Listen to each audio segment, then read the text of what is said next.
Hello, everyone, and welcome to our workshop, Depolarizing Our Minds and Our Organizations. Today we have a great set of speakers, and we're going to have two panels that are going to help us understand in different ways on how we become polarized and what we can do about it. In my work, I tend to do experiments, so this is just a typical experimental setup. We're starting here at SMS, and we're going to have three presentations, one by Balázs Kovács, one by Margarita Michele, and one by Daniela Laureiro. After which, we're going to split up in tables so that we discuss a set of questions. These are the set of questions that we're going to have, and we're going to have around 20 minutes for this. Directly after, we'll have a coffee break, and then we'll start again with a second panel. The second panel will have John Yates, Stefano Brusoni, and Rodrigo Canales. He's currently in transit due to some issues with the planes, but hopefully that will work out. And again, we'll split up into tables, talk about different questions about what we think about polarization, and with that, we're going to be done for the day. So those are the ideas that we have. That's it. At the start, I wanted to make a short presentation about what polarization is, or at least how it's affecting our lives, in the sense of, hey, it's something that is happening in many different ways, and the idea is to at least have a broad framework so that the speakers can connect to it in a bigger way. And for me, polarization really is linked to these two quotes. One, to the privilege, equality feels like oppression. So it's basically, whenever our societal changes develop, some people are going to be happy about them, some people are going to be unhappy about them, and then it feels like something bad is happening. That said, our ability to reach unity in diversity will be the beauty and the test of our civilization. This is something that for me is important in the sense that when we think about how to solve climate change and many other problems that we have, it is very important to connect the two sides and not just see the others as the problem of everything that is happening in the world. And so that we can have a kind of model or a kind of process in which discussions between different sides happen, I'm using something called a dialectic. So it's from Hegel. The idea is that you will have a thesis, an antithesis, and a process in which you put them together. So for that, you can have a dialectic. So for example, just to give an example of how this can work out, here what I'm showing is the case of an NFT. Someone bought the first tweet ever for $2.9 million and wanted to sell it for 48 and just got $280 at the end. So when you see these kind of things, one thing you can imagine is just like, like, what did you thought that you were doing? And that's something that basically polarized people. This person thought that there was a future in this kind of technology. This didn't happen. So you could also try to be, instead of just having sympathy or pity for this person, trying to have some element of empathy or compassion to work together. Sort of these are ways of looking at what just happened and not making it as a different person or an other, but making it as, okay, this is the society we want to build, yes or no. Now, this is just a framework in which you can put things, but there's many arguments in society, many discussions in society that are happening in this way. For example, when you think about migration, there's a lot of processes that happen. For example, there's children that are put in cages due to their parents bringing them in different places, and there's people who are quite angry of these children coming in. The same is true with civil rights, race, queer rights, politics, and many others. Why I was putting this framework together is just the idea that for each of these things that I'm showing here, there's different ways of seeing it. So there's people in the left see it in this way, in one way. So for example, that you try to see Black Lives Matter, or that not everyone should be able to have access to so many guns, so on and so forth. But also there's issues on the right that are happening in similar way. Now, what I'm putting here in form of synthesis are processes that have been developed in society as a way of putting everything together. So today we have, in the second session, Margarita Michele, and she talks about how RuPaul Drag Race is a show that is able to bring together aspects of a stigma into society, so that like we as a society can grow, and instead of seeing drag queens as others, as like bad people or as like something that is very foreign, we see it as like someone you can empathize with. That said, not only the societal processes happen, like the emergence of technology also changes the way that our society develops. This is a picture from Monet. This is a picture around the end of the 19th century. And this was a picture of Monet because he spent around 30 years there changing what art was about. He started thinking about the idea that if there are digital photographies, you don't have to be so precise anymore. You can try to portray emotions or the impressions of what is happening. This led to a big change in art that eventually led to different things that happen in art, but also lately a reversal into kind of more realism.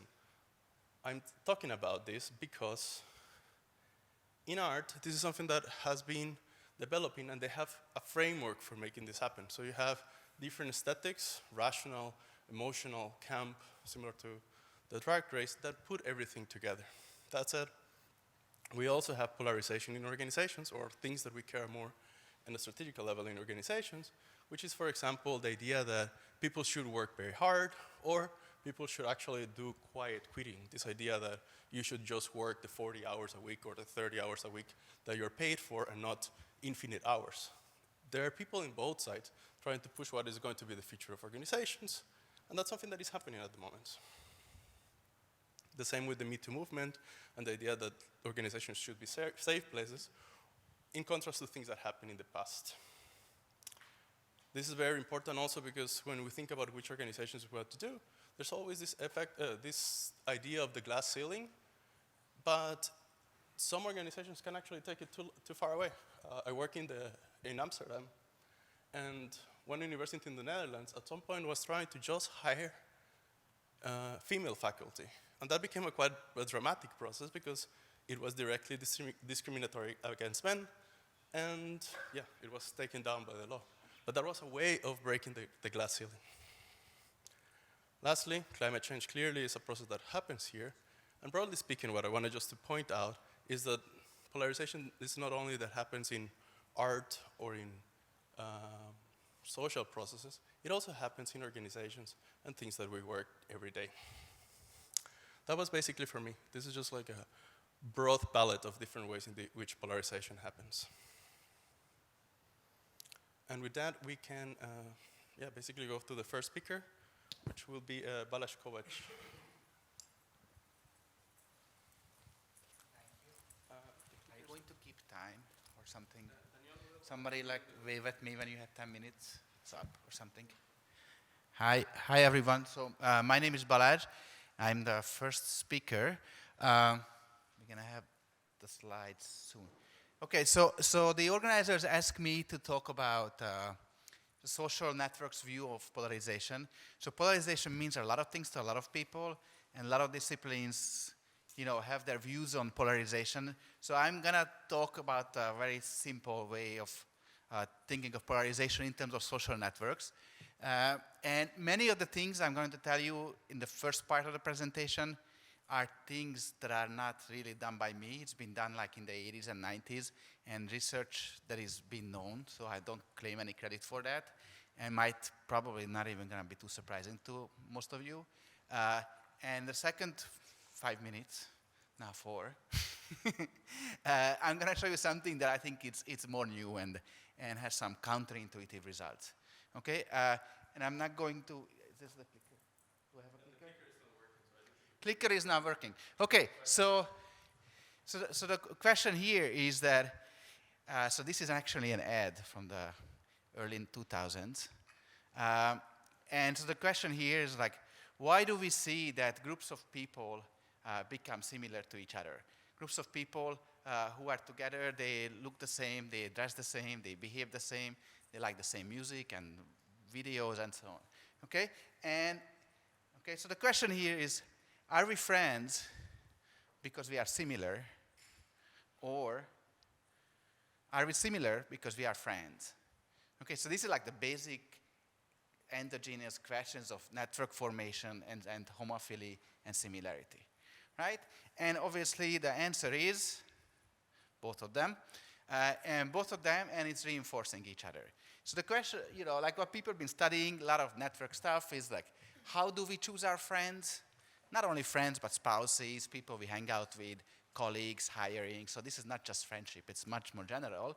And once we have people we're interacting with, are we more likely to become similar to them?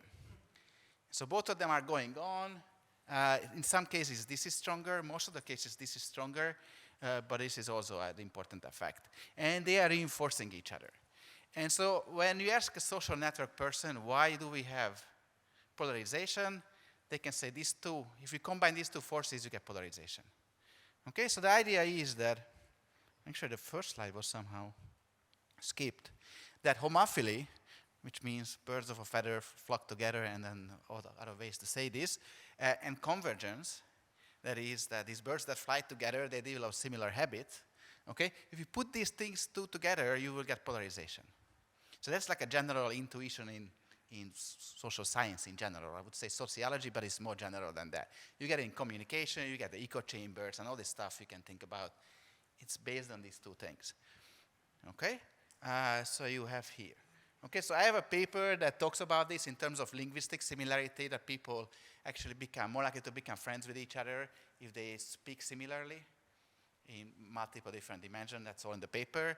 And once they became friends, they're more likely to converge to each other.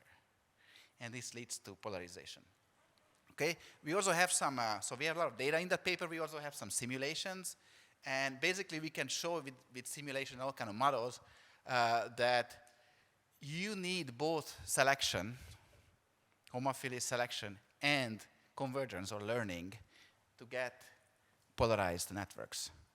If you don't have any of them, then nothing is going on. It's like random network. You can get selection, and you can get something like this, that, like, I would call it a segregated network, more like, polarized. That certain parts of the networks are like similar to each other. If you just have learning, then it oftentimes want to converge, the system converges to the average of, most common values. But if you have both selection and learning, then you get polarized networks. It breaks up into like segments, okay? So this is like a general intuition in social science, going back to at least Kathleen Carley's research in the early 90s, but I think probably even earlier results. Okay, so what do we get here? So we get groups like this in society. Many, many groups like this, right? So people who, look similar, they become friends, or look or like similar things, they become friends, and they converge to each other even more, and then you get all kind of groups like this. And you have people interested in strategy, they go to a strategy conference, they talk to each other more, they become more interested in strategy. And so the society have these fragments of cliques because of selection and learning. Okay, so this is kind of what has been known so far. And so what's new and what I'm working on now is basically saying that there is some kind of paradox here, is that if one of the effects is much stronger than the other, and depending on how you start the whole process, you might get into full homogeneous society. I'm going to show you the intuition why. And this is somewhat counterintuitive to many people. Okay? So depending on what is the original distribution of the people's beliefs, you can get into more polarized society. This is what people used to believe, or like still believe, and it's most of the time it is the case. But if you start with enough similar beliefs in the beginning, then it's just going to lead to more homogeneity. Okay? Because if you have a homogeneous, people are already pretty similar to each other, then they will choose anybody randomly, or like because they are similar enough to be chosen, and their values of like beliefs gonna converge even more. Okay, so and what's interesting, what I think is the most counterintuitive here, that there is a tipping point in the original thing. So what I'm gonna show you is a simulation model, very briefly. So basically what we say, take the simplest ever case you can understand this. Say that there is one dimension of what people care about. So this would be political left and right, for example. Okay, because that's the one dimension. Well, it's not a one dimensional, but that's how many people think about it. And if you put people on left and right scale, okay, so, and you look at the distribution of people's beliefs. Okay, so this would be a distribution, like, say it's a normal distribution. People -5 is very left, +5 would be very right. Okay, you can flip them, doesn't matter. and say that there is some kind of normal distribution.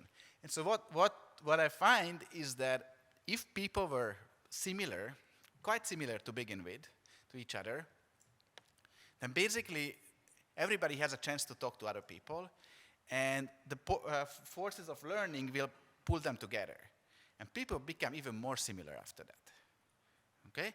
But if the distribution was more spread out, then basically who you talk to will be driven by selection, and then the subgroups will form, and they will become more and more polarized.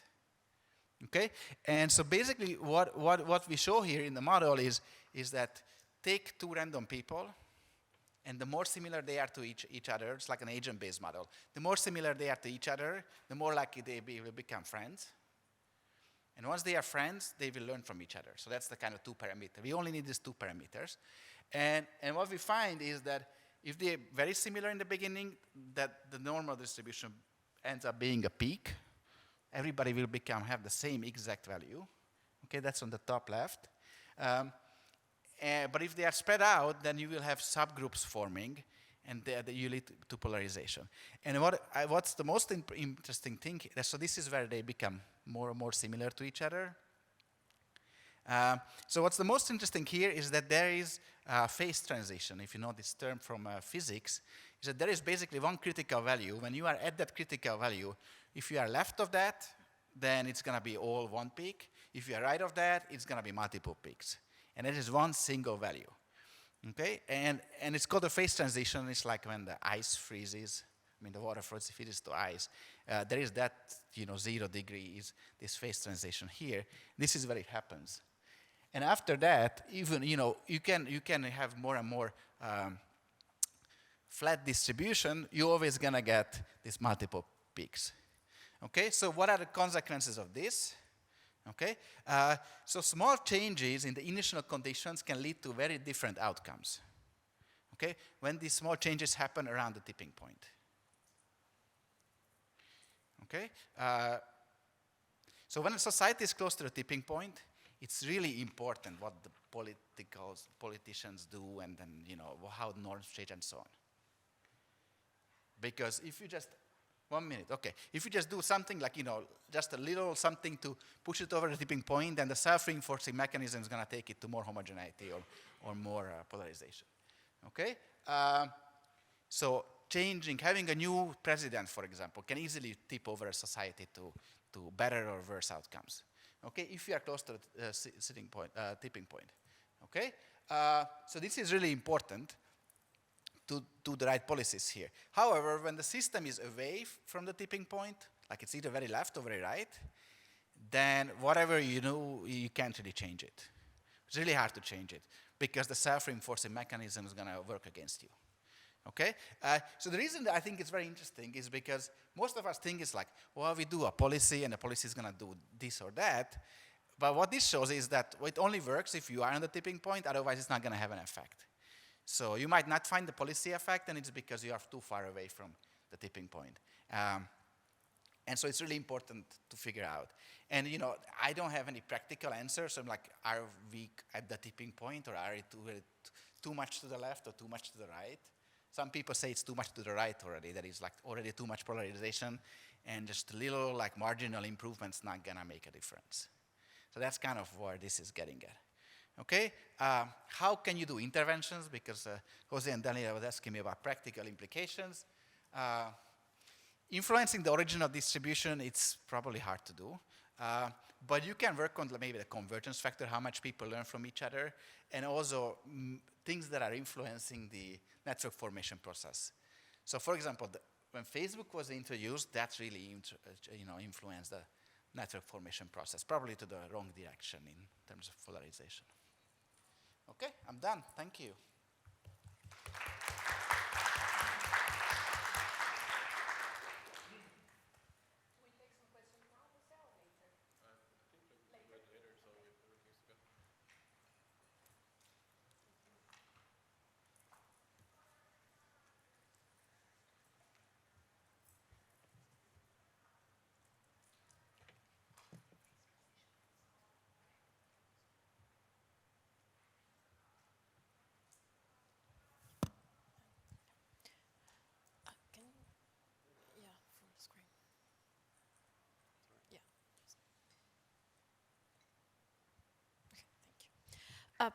Thank you everybody for being here. I'm super happy to present some of the reflections and work that we've been doing on polarization within media. And I say we because my co-author is here in the table, Mario Campana from University of Bristol, and I'm Maria Rita Micheli from IESEC School of Management in Paris.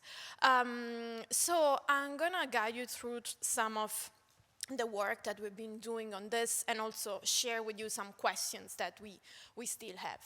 So basically, we start from the definition of polarization that Thomas Roulet gave in his book, The Power of Being Divisive. And we think that this is a great definition because it really explains that polarization is that mechanism that through time, so it's a progressive mechanism, leads to the disagreement of two groups that the more they talk, the more they discuss, the more extreme their opinion become.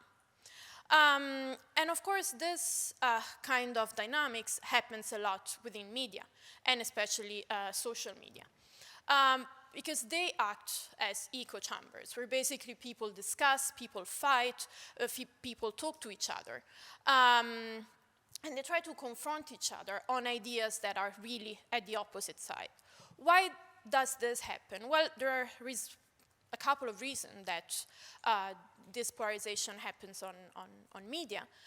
First of all, because people choose specific media that represent their opinion, and so they go there to show basically what they think about some of the topics that Jose also showed at the beginning of this workshop. But also because some people choose some media on purpose in order to fight against a group of people, a group of individuals that can be found on that platform.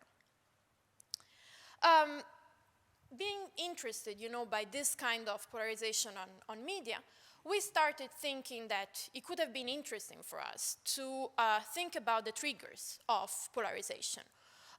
What are the triggers that basically leads to this very different opinion? And in particular, we wanted to understand how negative social evaluation, and in particular stigmatization on media, can trigger this kind of polarization. So trying to understand how showing stigma on social media and media in general could trigger this polarization. So it could trigger the emergence of this very opposite and very negative opinion that could create the debate. But at the same time, we were also interested in the positive effect of showing the negative evaluation. Because we started thinking that basically, the idea of having this polarized debate could also have some positive effect, because this creates visibility. And maybe by creating visibility, the stigmatized individual or stigmatized organization could enhance some positive effects. So the two questions that guided our reflection, and probably these are two questions that we can keep discussing in the roundtable later, it's first of all, okay, how can polarization be mitigated in the media? But at the same time, we were interested in understanding the positive effect of stigmatization, of polarization. And for this reason, we focused on how showing stigma could have both positive and negative effects. In order to do this, we focused on a specific kind of stigma, which is the stigma associated with drag. I don't know if you're all familiar with the concept of drag queen, but a drag queen usually is a man that dressed up like a woman and performed to an audience that basically know that is a man. And we started to understand how the spectacularization of this stigma on mainstream media could lead to positive effect, could basically lead to enhanced visibility for the organizations and for the stigmatized individual.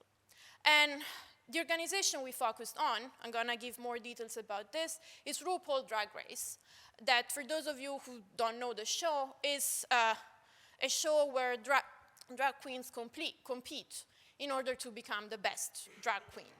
And we've just published a paper on JMS, and if you're interested, please share your comment with us during the roundtables or just by sending us an email.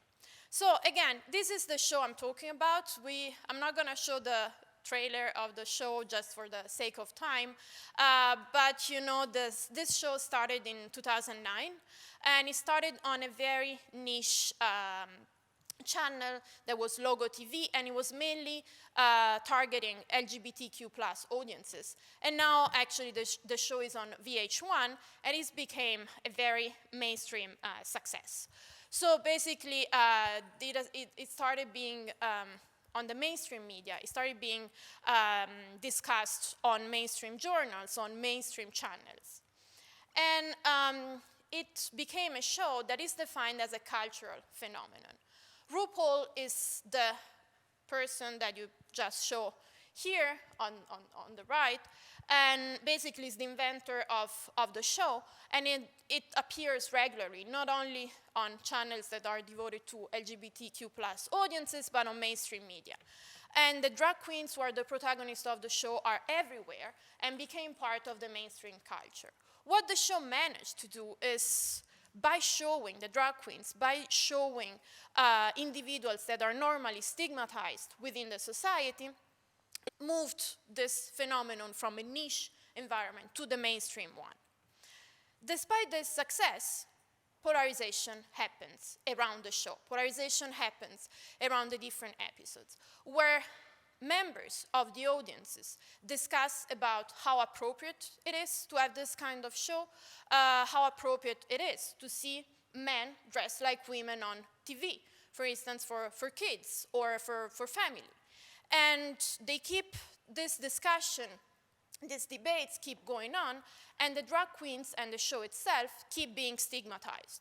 So yes, the show acquired a lot of success and mainstream success through creating the visibility of a stigmatized phenomenon, but at the same time, polarization still exists and stigmatization as well. What we try to do is trying to understand the mechanism through which stigma could be spectacularized, and at the same time, trying to normalize the stigma associated with this so that it becomes part of a normalized reality, of a mainstream normalized reality.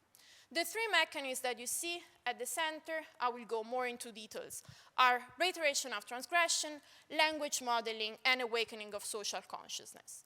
These three mechanisms allow to normalize the stigma across different audiences, the niche audiences from the LGBTQ plus community and the mainstream audiences. You see here this part about the overflows, and we can discuss more during the roundtables, but basically the overflow is just to testify that the stigmatization and polarization is still there. So the three mechanisms that allow the show to spectacularize stigma and normalize it, so diminishing a bit this polarization, are three main mechanisms that act upon different sides of the show. First of all, reiteration of transgressions. So the organizational actors of the show, the judges, the drag queen, everyone who is involved in the show, try to reiterate the transgression associated with drag across different media. Of course, on the show itself, on the different episodes that we see on TV, but on social media. How did we analyze this mechanism and the other mechanism? We analyzed, and of course we can talk more later, we analyzed thousands of tweets, thousands of Facebook status, and of media articles. Through a text analysis, we started to see how people discussed about this mechanism. And for this mechanism here, we can see that across different media, people reiterate the transgression that are usually associated with drag. Are transgression about, social mores, transgression about gender, that they usually have a negative connotation. But what we noticed, we see that by reiterating this transgression across different media, they become normalized, and the show can basically reach success by talking to mainstream audiences. The second mechanism focuses on language. Drag queens have a specific slang that it was before part of a very niche environment, and now they became part of mainstream discussions. And we saw this especially on Twitter. We started to follow, we started to analyze the different tweets, and we started to see how audiences from different environments were using the specific language of the drag queen. And we have seen an increase of the use of this language so that even the language become normalized. The third mechanism that we have is the awakening of social consciousness. What the show tries to do on different platforms is that humanize the stigma. So the drag queens are not only presented as fancy protagonists of the show, wearing glamorous clothes and wigs and makeups, but the show share their deep struggles. Could be living with HIV, could be stigmatized by their families because they are gay, or because they are against the values of the family they've been growing up. And the audiences, by seeing this kind of discussions, become almost done. By seeing this kind of discussion, as Jose was saying before, see the drag queens not as someone that are so different, that are the opposite of what we consider mainstreams, but they're humans sharing issues like anyone else. And this is the final model that we have. So the three mechanisms allow to reduce polarization and basically allow to enhance organizational success. And this is done through the normalization of the reality around stigma associated with drag. So this is the conclusion of the work that we've been doing until now.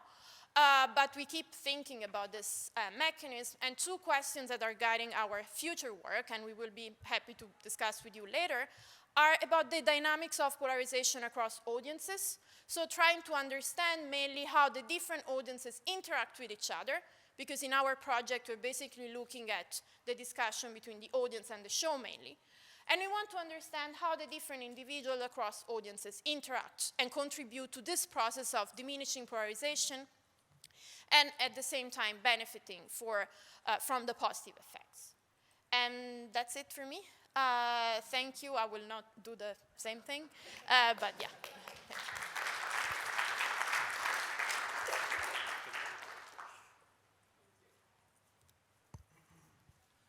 My timer here, but can you also help me? I can give you, if I take it. No, it's okay. Then I leave it here so I can see it. Hello, can you hear me?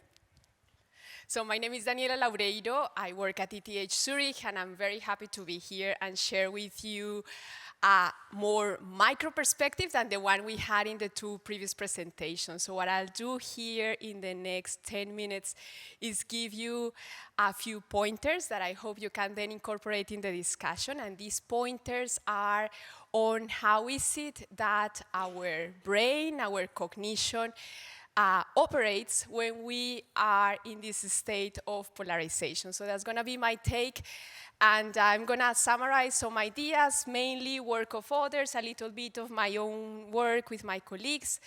And I would like to start with this quote of one of my favorite people. You can read it by yourselves. This is Edward Wilson, and he was called the Ant-Man. I hope you know him, and if not, it's a shame. It's a really cool person. He died last year, and yeah, he basically studied like the sociology of ants and really the micro level of how we organize, how we become polarized, and among many other things. What I like about this quote is obviously the meaning that there is something really micro and fundamental behind us that doesn't really match what is outside. What I do not like about this quote is that, guess what? It blames the poor emotions. So as usual, people tend to have this negative take on emotions, and it's not really that it's about emotions. I would change it for cognition, to put it more broadly, and it's not because I want to play the Latina here, that is not emotions are good and so on. It's not about that stereotype, but it's more really that's going to be what I will try to convince you in the next 8 minutes. It's really that it's not only about emotions that make us polarized, but it's the interaction of having certain emotions and following on without the rest of our cognition in place. So I hope that it makes more sense when I show you again later this sentence, that it is really our cognition matching our institutions and our technology what makes us problematically polarized nowadays. So my colleagues already gave some good ideas on what is polarization. And here what I want to take is view of the cognitive biases behind. And the first bias that affects how we become polarized or how we are polarized is that we take really highly filtered input. So I don't think I need to explain that in this audience, but when we are exposed to a certain reality, our attention, our cognition really filters a huge amount. Surprise, surprise, filtering so much makes us deceivingly confident in our own views. So we think we got it, right? Like, I think I understood that you are liking this presentation or that you're not, because I had a few pointers, and that already gives me high confidence on what the reality is outside.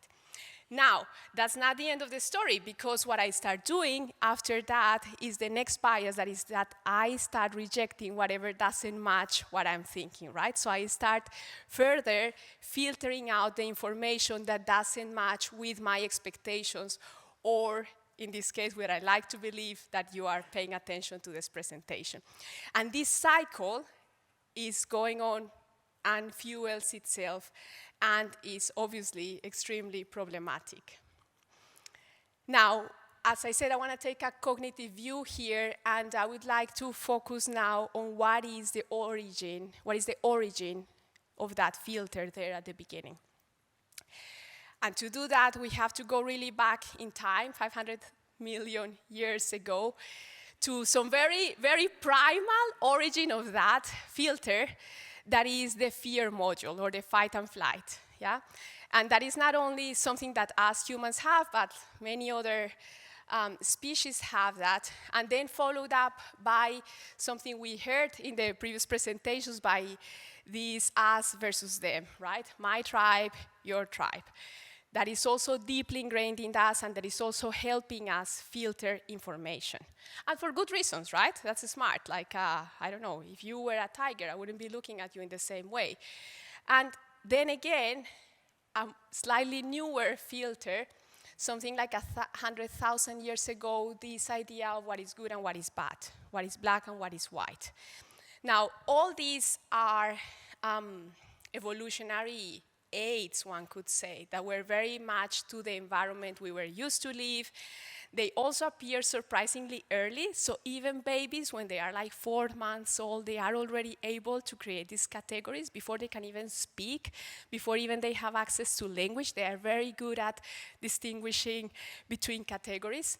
And they have the huge advantage that they make us efficient. So we are going through the world realizing what is good, what is bad, what is acceptable, what is not, etc., without having to spend a long time thinking about it.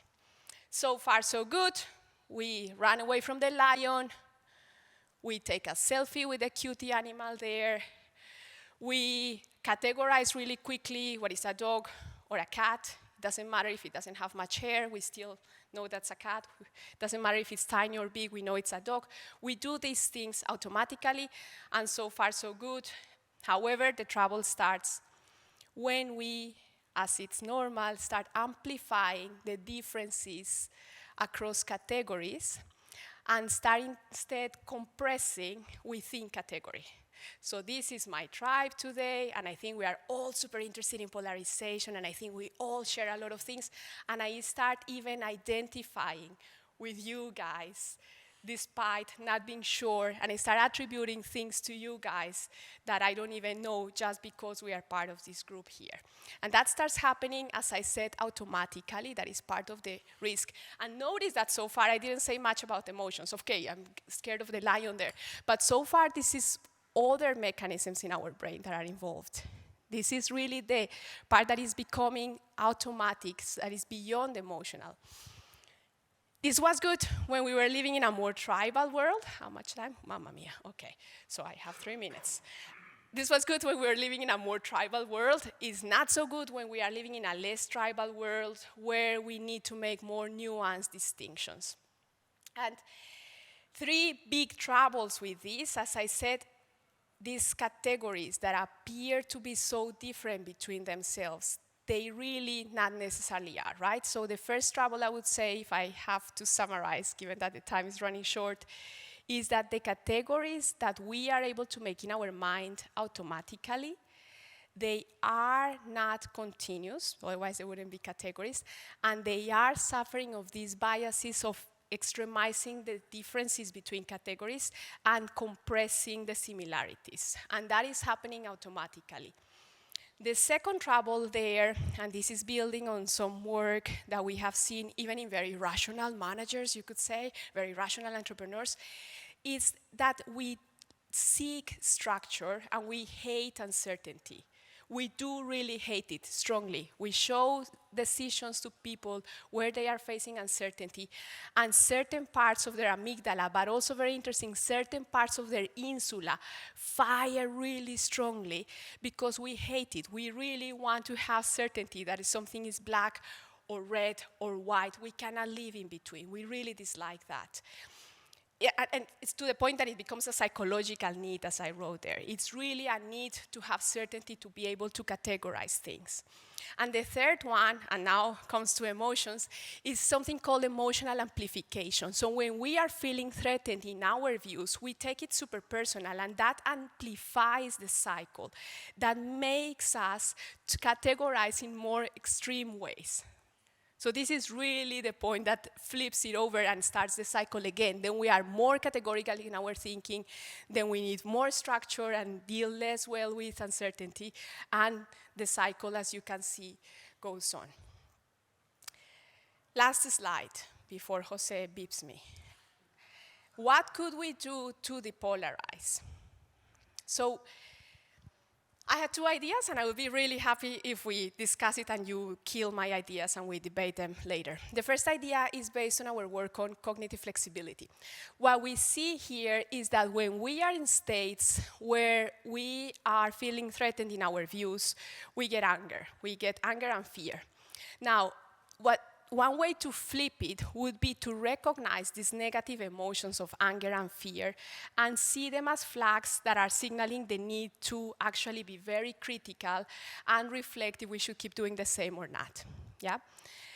Why so? Because we know from the literature that people who are low in this skill called cognitive flexibility tend to be on the extreme ends of the political spectrum, and they also tend to act in ways that we don't like it, like extreme authoritarian, nationalistic, etc. The second one is to practice something called intellectual humbleness and cognitive sophistication. I didn't name these things like that. I don't like those names, but I assure you they exist in the literature. And what this means is that we can, like, very deliberately, so really use our deliberation to try to practice being skeptical about our own views. So I really like to be, I really like to vaccinate my daughter. I'll be skeptical about that, about some views that I have deeply ingrained. Just for a moment, give myself the chance to think skeptically about something. And if I learn something new, if I find some value in my new view, just for a second, bring it back to my cognitive model, to my representation, and learn from that. And why? Because these two concepts have been shown to be very high in people who have more pro-science beliefs and are less polarized. So there is evidence that these two things, flexibility and this thinking skeptically, are actually lowering polarization when seen from a cognitive point of view. So with that, I would like to thank you. I will put these two questions, but I will also show them later. That's something that I would like to use when guiding the table discussions, and I look very much forward to that. Thank you. So we have now time for questions. So if you have any questions, please let us know. I'll try to get close to you. Yes.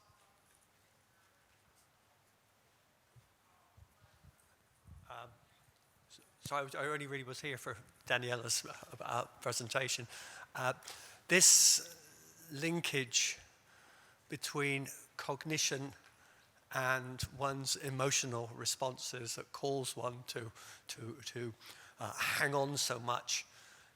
You didn't mention the role of ego here, and I think that it's that, it seems to me that it's making your views part of who you think you are, of your identity, that seems to be the key. And so in terms of trying to break that link between cognition and emotion, I think essential aspect has to be seeing through the delusion of our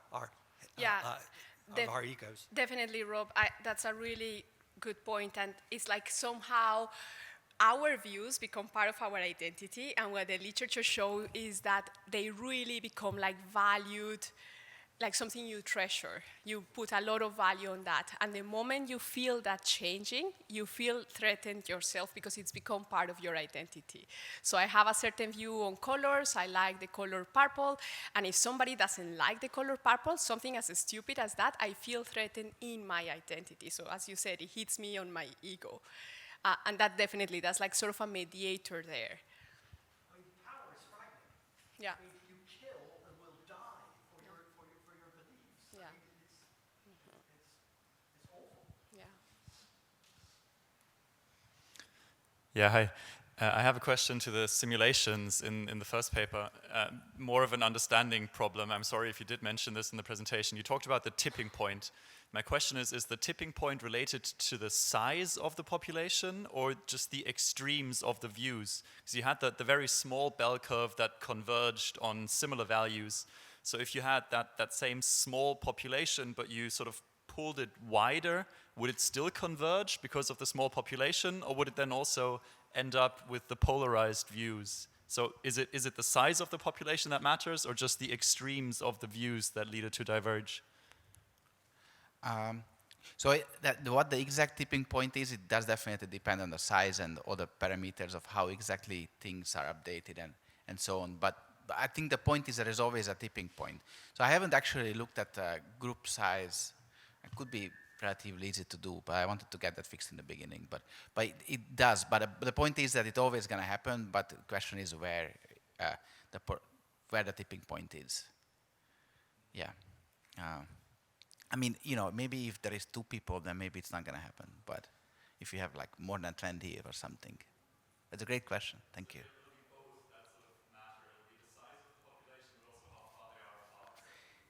Yes, I mean one thing like usually with simulations is really like this is not calibrated to any of the parameters to any real life anything. So it's more like a existence proof that this can happen. And so if you really wanted to like put it on estimate, like okay, so currently 2022, where is the German population on this scale? That would be much more work and harder to do it somewhere. But I mean, I guess it's possible somewhat. Thank you. Hi, I also had a question about sort of inspired by the simulation. I saw there was another tipping point where it goes from having 2 peaks, one at the left and one at the right, to having 3, where there's a large mass in the center as well. And to me, that actually reflects what I see in the world as well, as a large number of us who would consider ourselves centrists, and we're concerned about both the extreme left and the extreme right. And so I wonder if you have comments on that, either Balázs or any of the panelists. Is this sort of 3-peaked world the one that we're living in? Yes, I mean, and it could be more than 3 as well. But I think it's very interesting, and I haven't talked about that. But yes, if the distances become so big that even a centrist would think that those woke people are too far from me, and those fascists are too far from me, and I don't want to talk to any of them. Yeah, then you get 3. Then you get the center, and then yeah. You can, and I think there's gonna be like, if you really pull it apart, then you might have more people. Yeah, so it could be very interesting. So I had a question for Maria Rita. So when the organizations get involved in these language processes, how much is it that it is a process that like society start using the words? And how much is it that it's like some part or some ideas stop being allowed to be pronounced? So like, let's say being anti-queer or things like that. Yeah, so actually we cannot, for the data that we have, we cannot actually look at causality mechanism, or like, from where the ideas come from. So if they emerge from the society and goes to the organization, or is the organization basically pushing the ideas to the audience and, what is the causal mechanism. What we see is that, of course, the discussions, the kind of polarized discussion that we observe on Twitter or Facebook or different media articles are, of course, influenced by external events. For instance, we see a lot of polarized discussion around drag queens of colors in combination with the emergence of Black Lives Matter, of course. There is a lot of influence between, of course, the discussion that goes on in the society and then how the show pickups on these topics and basically take a position. Actually, next step would be actually analyzing more the causal mechanism in what you just suggested, if the society or the organization or the other way around. Okay. Thank you, Ron. Thank you. Hi, the presentations were very interesting. I have a question about the drag queen, and I live in a place called Denton, Texas, which is a very liberal town in a very conservative state. And for years, there have been a number of drag shows, including an annual drag show held at one of the local bars that had to be canceled this year because of the death threats that were coming. And so, how do you explain that backlash to the normalization or destigmatization of drag shows in general and through this national or international mechanism that you see? Yeah, unfortunately, I mean, in the paper, of course, what we see is exactly the example that you gave. It's a reflection of what we try to explain in the paper. That, of course, the show managed to normalize the reality around drag queens and obtain success, and of course, more and more people became interested. And you see this, that of course, the drag queens show were the only place in bars where you could see drag queens performing, and then you could see this on prime time on the TV. Said that, the stigmatization and polarization of drag queens still exist, and many of them, even the protagonists of the shows, get death threats, or they are beaten in the street. So absolutely the polarization and stigmatization of drag queens is still going on. What we try to show in the paper is that showing the stigma in this way can contribute to diminish this kind of events. And now with the next project that we have, we're basically trying to understand, because we cannot show in the paper the effects on the society, at a wider, from a wider perspective. Now we are interviewing and we're trying to go more into the context to understand the effects on individuals and the effect on the well-being of these individuals. So trying to understand how showing the stigma can contribute to avoid this kind of events within the society. But definitely, I mean, these events, what we don't want to say that given that the show is showing the stigma, these kinds of events that you just mentioned do not exist. They still exist, and what the show is doing is trying to fight against this kind of event, and they discuss about these events happening in bars or in the streets or to their protagonists. Thank you.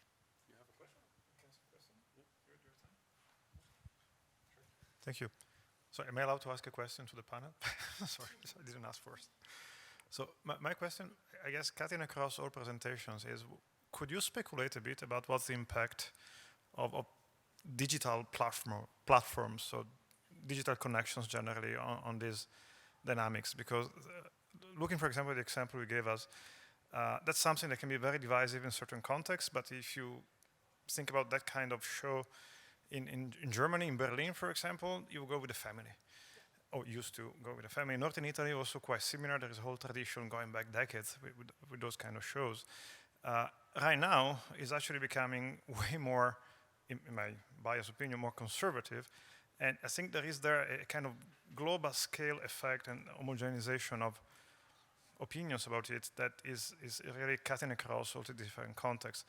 And I think that relates a little bit to the tipping point also the Barash identified, but there is a role of technology here in driving these social processes that I would be very curious to speculate about.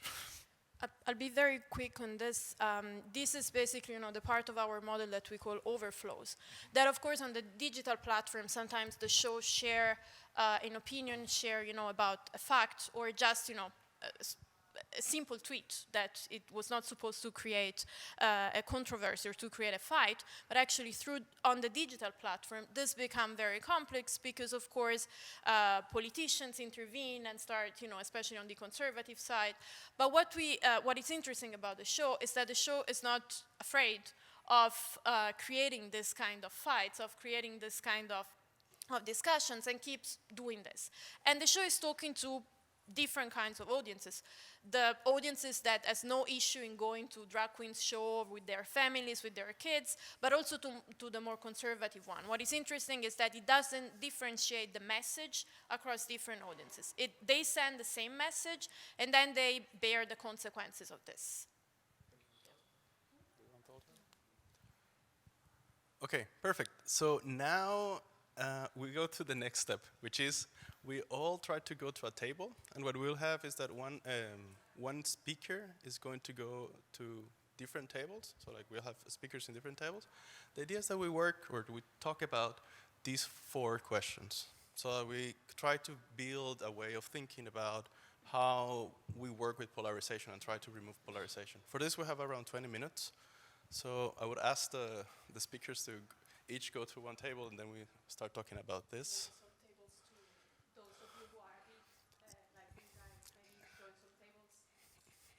Exactly.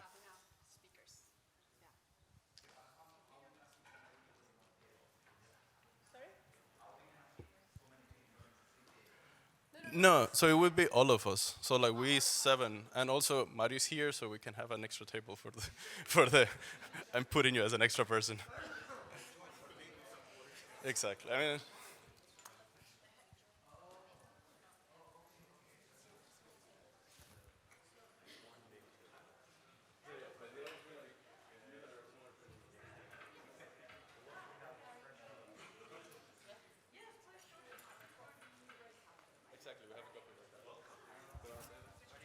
Just as a clarification, we will have a coffee break after, so this is not yet the time of the break, but there will be one, okay, so that you know that. And just let the discussion run free, and later we will try to collect a few of thoughts or learnings from the different tables here, and then let you go on a break.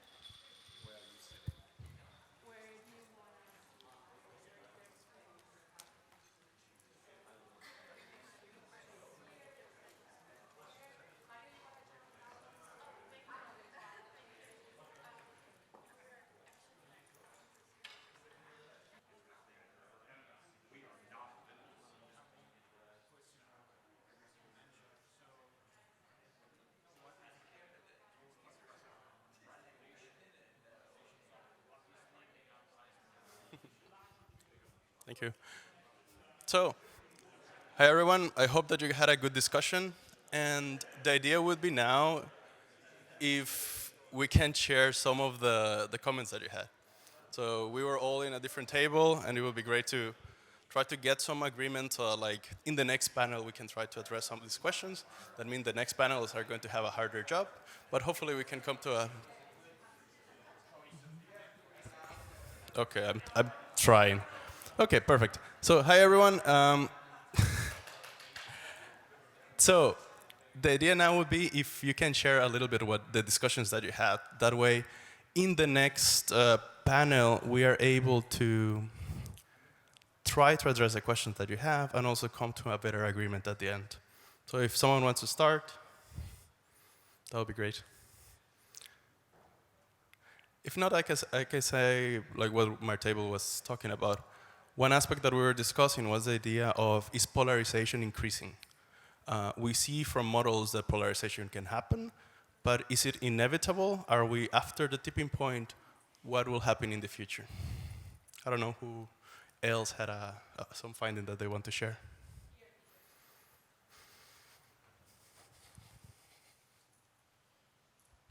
Well, we talked about a lot of really good things, but one of the things that we talked about was just how controversy has a lot of negative outcomes.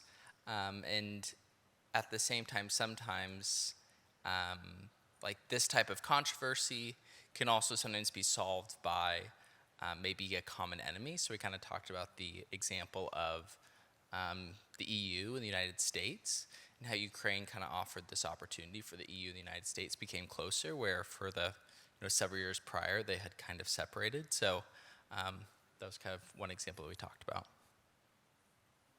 Never really came to a conclusion, but that's kind of how it is. So. Someone else?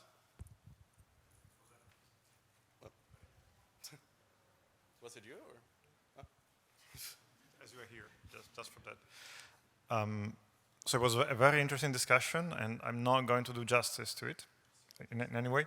So 2 points that staying with me a little bit that were not in the presentations. One is there a need for polarization? So is there something good out of it? Is that a mechanism to generate new ideas or the kind of stuff? So is there a need besides the problem that it might generate? And the second was, what are not only the cognitive foundations of it, but what are the incentives behind the emergence of polarization? And one example was given, if any one of us happen to be a senior executive in big social media companies, then actually polarizing a conversation is a way of segmenting the market in a way to squeeze more money out of it. So there is that side too. Thank you. Margarita? Yeah, we discussed many topics, and I can mention two. One was about the role of media and social media. So we tried to understand if, shows showing stigmatized behavior, 20, 30 years ago, reached a lower or higher level of polarization, given that social media were not present. And we discussed that probably it's not really the level of polarization that they reached, because probably polarization was happening at the same level. Is that now we can be more aware of the discussions that are going on, and we can contribute and join the discussion. And then a question that we didn't solve, but it's like trying to understand, is there any kind of stigma that shouldn't be shown at all on media or social media, and how can we distinguish among them? Thank you. So I can go next. Our table also had a very good discussion and got cut off mid-sentence. But one of our questions was, maybe the polarization always existed in sort of private beliefs, but publicly there were institutions and maybe norms that tried to bring us together to the middle, and those guardrails of institutions and norms seem to have broken down. Social media, as you mentioned, might be part of that. And we were just kind of, I think, starting to think about, well, could we ever get those norms and institutions back? And we never got to, is it good to be polarized? But that's an interesting point.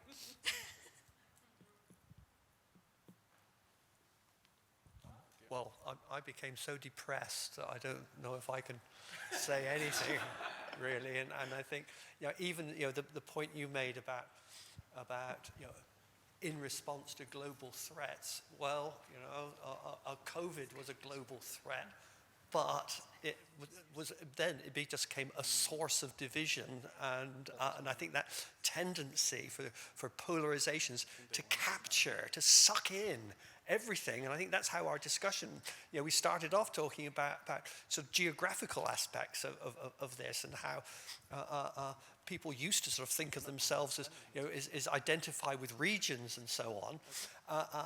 Now identification is so powerful around these political, cultural differences that's overwhelmed the geography. That in the U.S., it's clear that the coasts are blue and the rest of America is, with the exception, I guess, of Florida. Yes, Florida's coastal, Texas is sort of coastal. Are red states, and so I think that kind of is that is worrying, and I think that geographical led to issues. I think about well, what about Japan here? It's not obvious that there's such.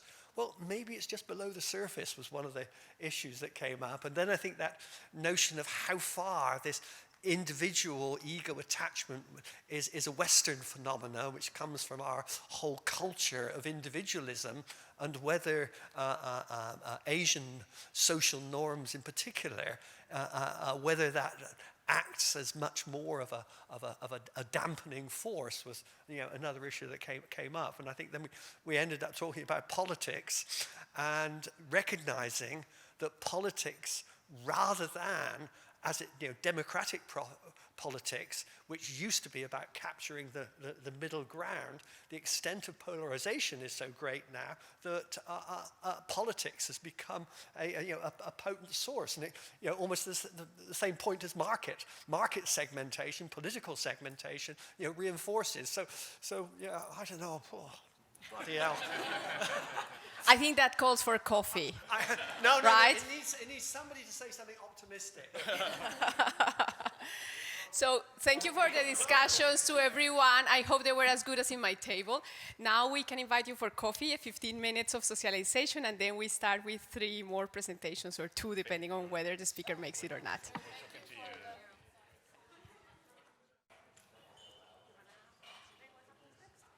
Yeah, it's John will be next. Do you want to say? Yeah. All right, so we are going to continue, and for that we are very happy to invite John to be our next speaker, and after that Stefano, and then depending on what future has for us, then we go for questions, or we will have another speaker arriving at that point. So John, the microphone is yours. Thank you very much. Super. So it struck me this is a very topical day to be talking about whether people are coming together or not, as we watched the British people come together in possibly the most British thing ever, queuing en masse for the death of a monarch. I think we have a pretty clear consensus that we have an issue in definitely the West, at least, with social division, which I think is absolutely the heart of our problem with polarization. The general public would agree with that consensus. So 80% of Americans think that their country is mainly or entirely divided. Half of British people think that their society has never been as divided as it is now. And I think you and they are right. And I think the best place to see it is in the social circles that we tend to move in.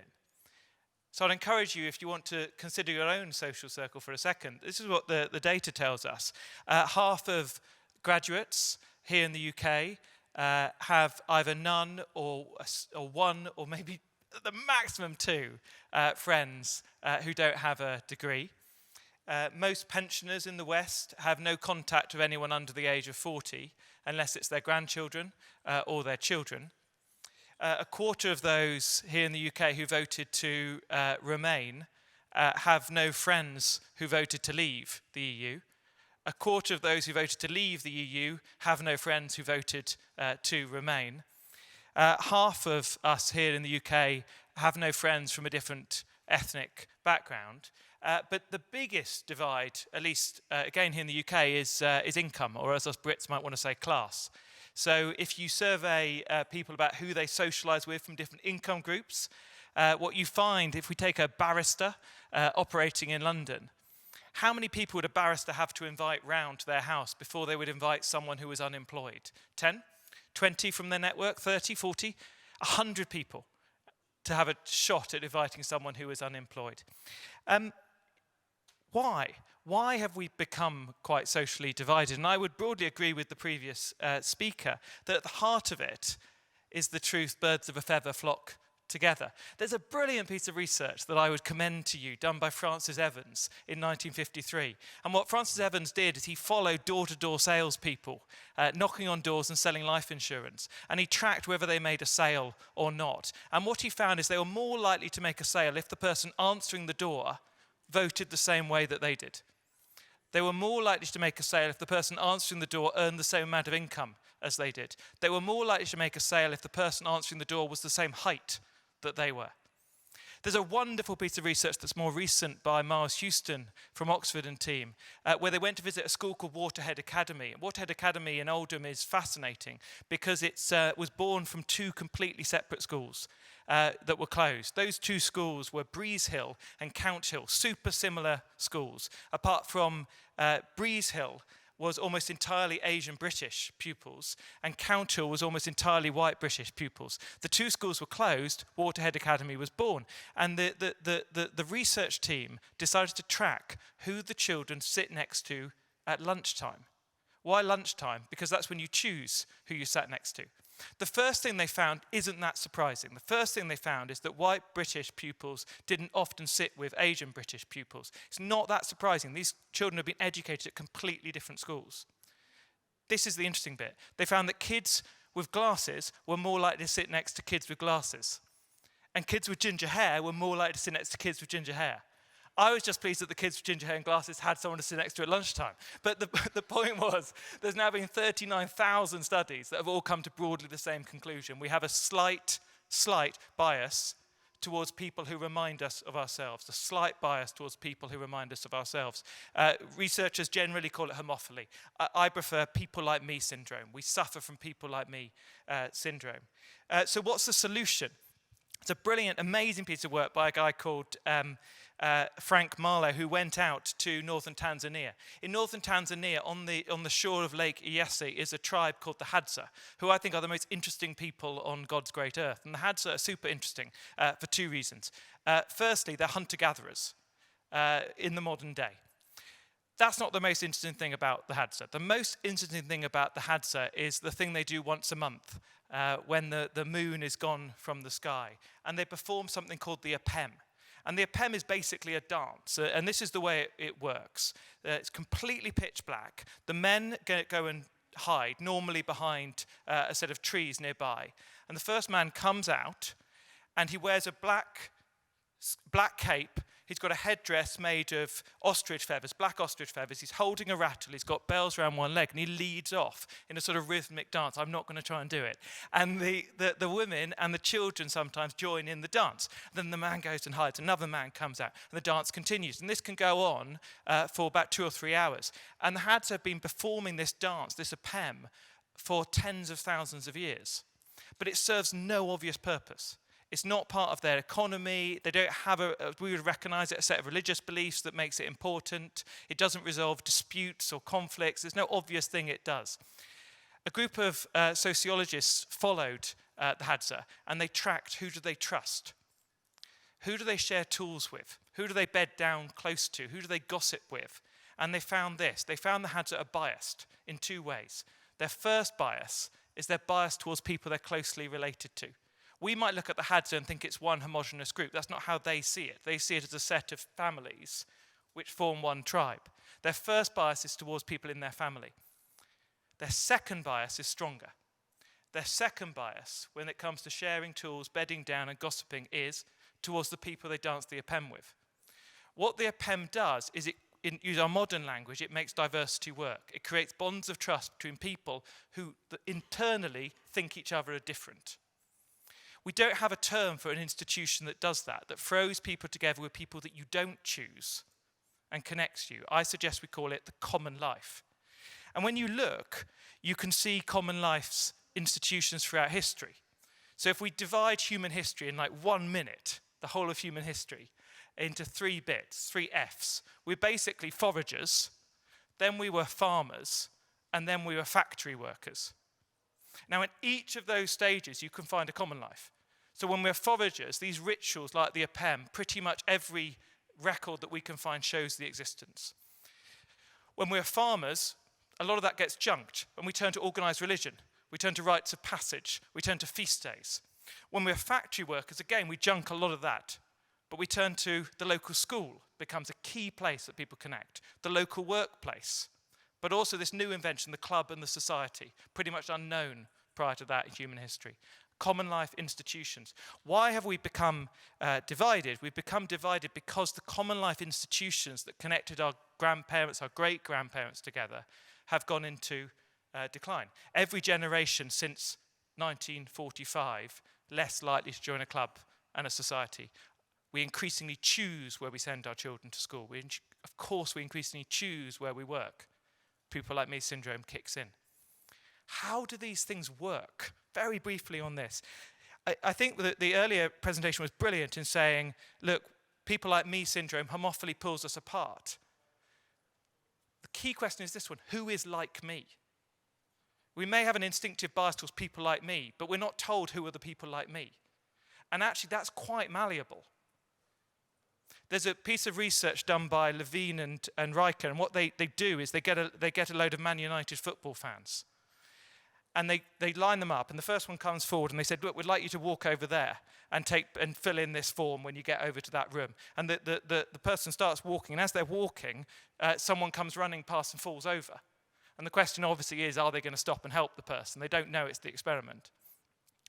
The person who falls over, a third of the time, is wearing a Man United top. A third of the time is wearing a Liverpool top. Man United hate Liverpool. And a third of the time is just wearing a generic top, red top. This is the key. Before the person starts walking, the researcher says this: I understand you're a Man United fan. Tell me about the best Man United player. Tell me about the best Man United game you've ever been to. And then they walk. And sure enough, they find that they are biased towards the fellow Man United fans. Much more likely to stop and pick them up. They run the experiment again the next day, different group of Man United fans. Everything's the same apart from the conversation. I understand you're a football fan. Tell me what you love about football. Who is the best football player? And then they send them on the walk. Who do they stop for? They stop for the Man United fans and for the Liverpool fans. They don't really care about the person wearing the generic red shirt. Who is like me is colossally malleable. Not totally, but colossally. What common life institutions do is they change your idea of who is like me. Because when we think of our identity, we often think of the intense moments we've survived and gone through. Who was with me when I got that paper submitted? Who was with me when I completed the marathon? Who was with me when I got news of that cancer diagnosis? So what do we do? And then I'll close. I've been asked to talk about public policy.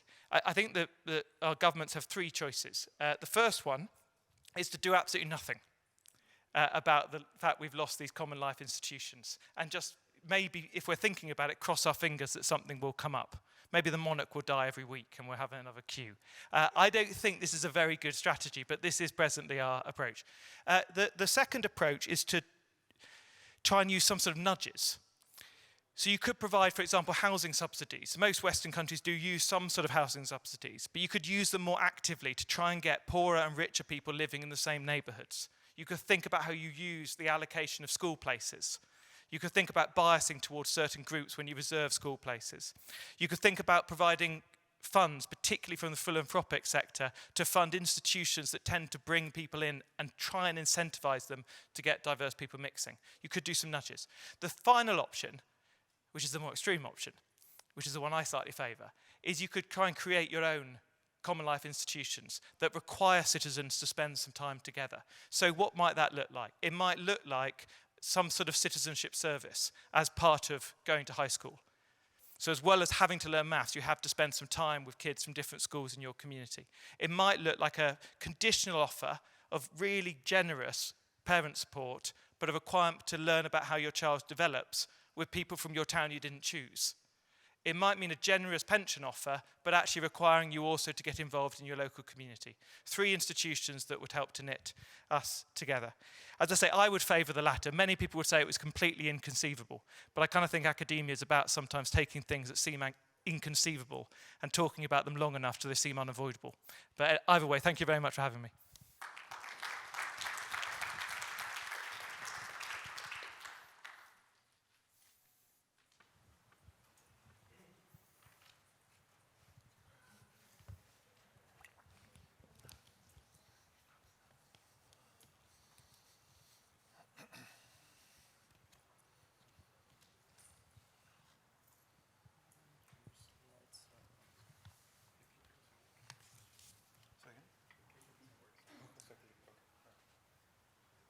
All right. Good afternoon. Thank you very much for giving me some time to share some reflections as a practitioner in a way. And I'll go back a little bit to how John ended up in his presentation this is basically a reflection on my experiences as a practitioner in teaching. And I suspect that some of you are also busy teaching a little bit of your time. And the observation from which I start is that sometimes difficult conversations that involve pretty polarized opinions happen in classrooms as well. The kind of teaching I'm thinking of specifically here is sort of executive education, so with senior people with a lot of experience coming from very different places, with very strong assumptions about what is right or wrong, what is competent and incompetent, what is the right thing to do, okay? And in one of the programs that we run, that Daniela is also involved in that one, we try to enable and push these people to reflect on their fundamental assumptions. Again, this is very much related to what one of the things Daniela was saying at the beginning. We're very good filtering machines. We select information from the environment that somehow fit what we think is okay for us, what is good, and all that kind of stuff. So the question is how we help people to become a little bit more aware of this implicit assumption in a way that is actually constructive and useful and not going to generate conflict stuff. And I think we do something, not exactly what you suggested at the end of your talk, but maybe half of a step in that direction. So let me try to give you this example. And again, I have no claim to generality here. I have no claim to robustness. I have no claim to novelty. This is really just a reflection about things we've been doing in class. Some of it were intentional, some of it backfired also in good ways, but clearly it was not much design. So I live and work in Zurich, Switzerland. Very rich part of the world, privileged. So very safe city. Kids 5 years old, they go to school alone, on foot. 6 years. And then when my daughter was 6.5, I got a call from the teacher, why do you keep coming to school with your daughter? This is not normal, okay? Okay, sorry. Trying to fit in. Yet, again, it was not always like that in Zurich. Those of you are my age, early 50s. I grew up in Italy, which is not too far from Switzerland. And back in the time, late 70s, well into the 80s, Zurich was the place to go to get drugs, hard drugs. There was a combination of legal things you could do and buy and places where you could go and use. That is what used to be called Needle Park, very close to the main station in Zurich. It was close to the main station because people would flock from all over Europe to stop there. And it took 15 years of very hard work to transform the place. First generation of recipe was the usual one, send in the police, push them out. And of course, they started moving 500 meters along the river, and then another kilometer along the river. And then they started really rethinking the whole approach to drugs, basically. And one thing we do in this program with people with a certain level of experience, they come to Switzerland, some work already in Switzerland, some come there for the first time. So with certain assumptions about Switzerland and Zurich in particular, we take them here. Now it's a beautiful place, by the way, but we walk them through the place and we complete the tour in a charity, which is now a hospital, that was set up back then basically to give these people literally a roof under which to die. And that then donation after donation became a pretty functional hospital that now gives hospitality and psychological and medical support mainly to recent migrants that come to Zurich in different ways. The guy who runs that hospital, by the way, is a person with 20 years of experience in the Swiss banking industry, very peculiar industry, executive MBA, top school, all that kind of stuff. At some point, he quit and started running this place. That existed already. So point number one is that we try to get people into a conversation about, okay, things look good, but they have not always been good. And there is a lot of hard work behind it. Done by people like you, don't need to change your job, but consider there are options. Why do we do it? Also, besides giving the excursion and the immersion experience, this is related to one of the things that Daniela was talking about. So we can be quite altruistic within very precise boundary conditions. Okay? Our level of altruism depends a little bit on how we think, whether we are thinking in a very deliberate manner or in a semi-automatic manner. Semi-automatic tends to be a little bit more selfish. But the deliberation also is bounded by which others we consider. And as we heard many times, we tend to consider a very limited set of others, right? And so by taking the students through the visit, and most of all at the hospital, and some of them can stay if they want all night long, because at night is where most of the stuff happens, they get a limited of course, experience of some unusual others. And again, that's a step in the direction maybe of what John was discussing. These are people that it would take a long chain of invitations for our students to invite for dinner. And they see them in a contained environment, in a contained space. But that is a very impactful experience. So we have discussion pre and post, of course. And by the way, again, no claim to novelty. This comes from this line of work that Daniela also cited earlier. Just to be very transparent, so there is no invention here. Some of the discussions becomes also, though, very complicated. Why? Because we go through these conversations about how this specific charity we visit addresses the issue of drugs use. Okay? And the general policy in this part of Switzerland is called a policy of harm reduction. So the general point being, you don't take people off drugs. You try to medicalize the taking of drugs. So they do it legally, in clean environments, under medical supervision. If you just go 2 hours south and enter Italy, you find a completely different approach to the issue. You need to get people out of it, for good. It's very tough, but that's the general policy. This is an example of the logo of a very famous community association and firm in Italy, which has done incredible work since the mid-70s, supporting people who wanted to get out of drugs. At one condition, you get out of it. And if you fall back, you leave the community. And given that we have students coming from different parts of Europe, as we went back to class, the discussion became very polarized on these people are mad. I was not expecting that kind of feedback. They are keeping people on drugs. They shouldn't. And suddenly I realized, and again, that may not be very forward-looking, that what I came to accept as a typical Swiss approach to the problem was actually, yeah, typical Swiss, not actually a very general approach. And I'm Italian, so I should have known, because I actually knew the place.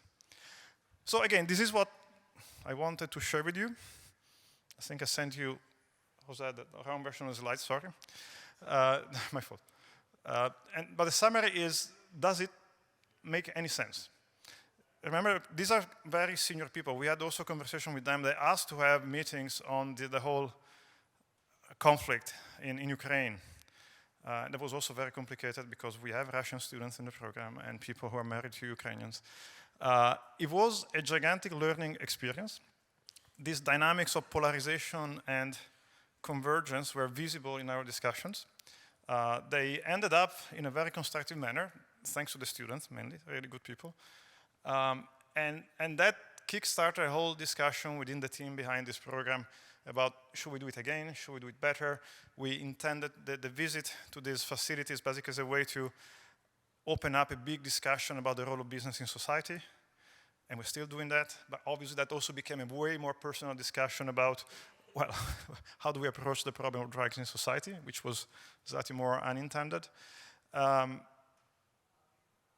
I'd be happy to get your questions, your comments, your advice, actually, as practitioners too, about how to get better at dealing with this kind of difficult conversations in class with really good students, but also with very demanding questions sometimes. Thank you.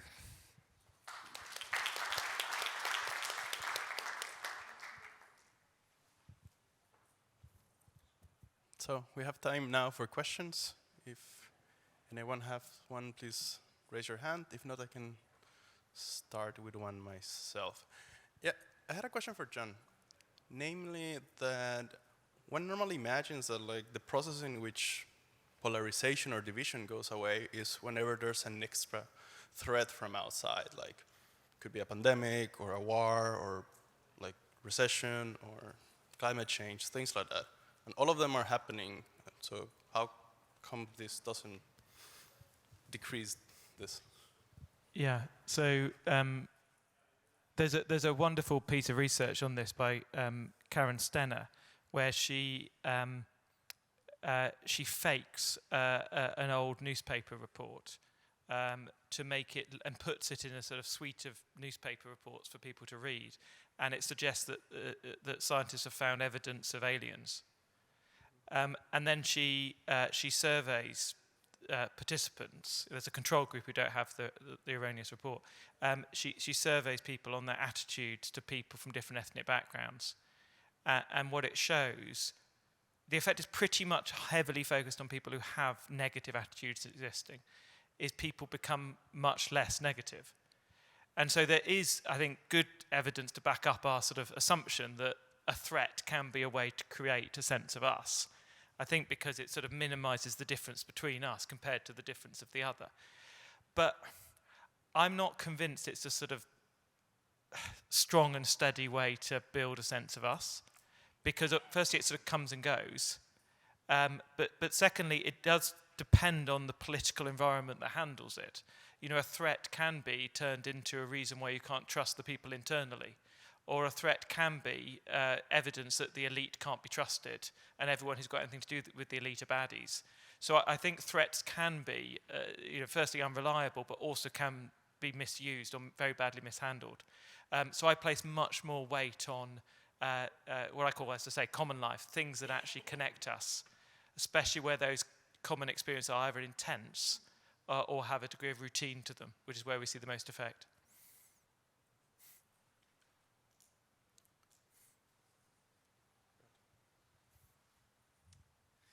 Thank you. Actually, I have a question for all the panelists, and I was thinking more, actually, it came through from the last two presentations, but one, I think, one issue that really kind of could influence polarization is the issue of social class and the background of, actually, of people that are involved into the process.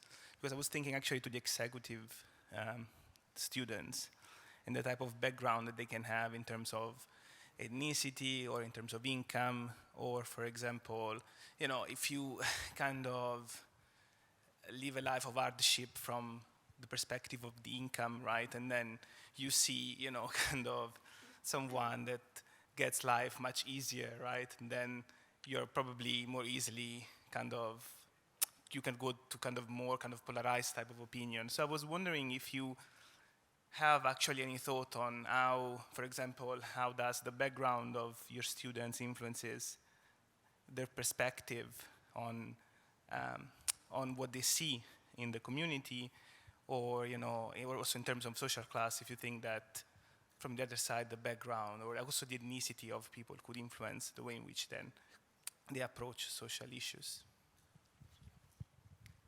Thank you. So first of all, I have to say, in my old age, I have very much re-evaluated the importance of the concept of class, social class, in many ways. One thing that came out of in the discussions with some of our students is that their background was actually way more diverse. The family background was actually way more diverse than we expected. The class, in this case, is decently mixed in terms of geography, gender, professions, clearly quite senior but different industries. But then there is a whole set of experiences that you don't see in a CV, and that came up instead in the discussions after the visit when we were going through the debriefing in groups about that experience. And it was a very unexpectedly profound way through which many people actually disclose parts of their family life or younger life that normally you don't talk about with students at all. Now, again, is that good or bad? I don't know. I'm telling you that was the effect of that experience. But clearly, there were very sharp differences, as I mentioned, in terms of how they responded to the specific policy that was being implemented in this specific environment we went visiting. So and again, that also was a surprise to me. This harm reduction versus elimination story was clearly a visible divide in the class that was then reconciled, but in the end we had to agree to disagree as a group, basically. I want to add to that, Jose, if I may. So thank you. Thanks. Thank you. So as I listen to the presentations and now to Stefano's response to your question, Mario, I'm thinking that I see overall the element of simplification really playing a role here, because, for example, when John says about the clubs or these organizations where you go and meet other people, I think that works only if you are willing to expand your idea of what your identity is. So I grew up in Bogota, and in Bogota, the clubs are the more classist place you can go to. And they actually, what they do, they really reinforce what your identity is, right? And you would have very segregated clubs, and I couldn't see clubs as a way to actually broaden my identity, but rather to further refine them and so on. And where we live in Zurich is the same. Like you have these, what are they called, guilds? Yeah, that they go for professions and so on, but it's like the elite of the elite of the elite, and you need like, I don't know how many medals on your chest to join one of those. And then again, I would see them more as a refinement of your identity, and therefore, if we think of like us versus them, a further extremization of that. But then where I see the click could be where this could actually work is if you are willing to find similarities, I don't know, with the new club that you visit or with the people taking the drugs or something, but cognitively speaking, that is against nature almost, because our nature would be to simplify, right? Our nature would be to say black and white, red or yellow, now orange. Like people really take, in some experiments they have done, they see that people take like 20 times longer to learn to distinguish the color orange than they take to learn to distinguish between red and yellow. And this is just like our nature, right? Like we are meant to simplify, to focus on the extremes, to focus not only on black and white, but even red and yellow, we cannot really learn orange. So I think that, I mean, I hope the thing that Stefano is doing in Zurich works, but I think it only works if people are really willing to sort of add complexity to their view of their own identity. Yeah. I mean, maybe just a couple of little thoughts on that. I mean, I think we need to find common life institutions that fit the moment we're in. So like the history of clubs and societies was particularly, I think, we should take from it is when did it happen, particularly in the West? It happened particularly in the West when people urbanized. And the main distinction between the people in those clubs wasn't class, because they were all poor. It was that they were all had lived for generations in different villages. I'm talking particularly about Europe here. And so that was the division. And they would have had really different accents, and they would have seen each other as very other, and the clubs provided a way to handle that. I think you're absolutely right, though, that we've got to be realistic. I mean, the evidence of the first thing that happened before the clubs declined is that they lost working class members, and they became progressively more elite. I think the sort of optimist in me would say, we've just got to be really conscious of how we operate. So the stuff I used to run with teenagers, the first thing we would do is take them to go hiking and climbing and canoeing and say, you mustn't wear your best clothes because you're going to get really messy, which immediately removed one of the key social identifiers of the fact that some kids had lots of money and some had none. But you've got to somehow get ahead of it. I definitely agree. Yes, I had one point and probably two questions maybe, referring to the panelists of the first half of the session, I mean this afternoon. We had one idea of speaking about polarization at a social level, like social networks, how those things can affect, and the other one was about the individual level cognition. And what we know, at least, is that the cognition is very much situated, socially situated.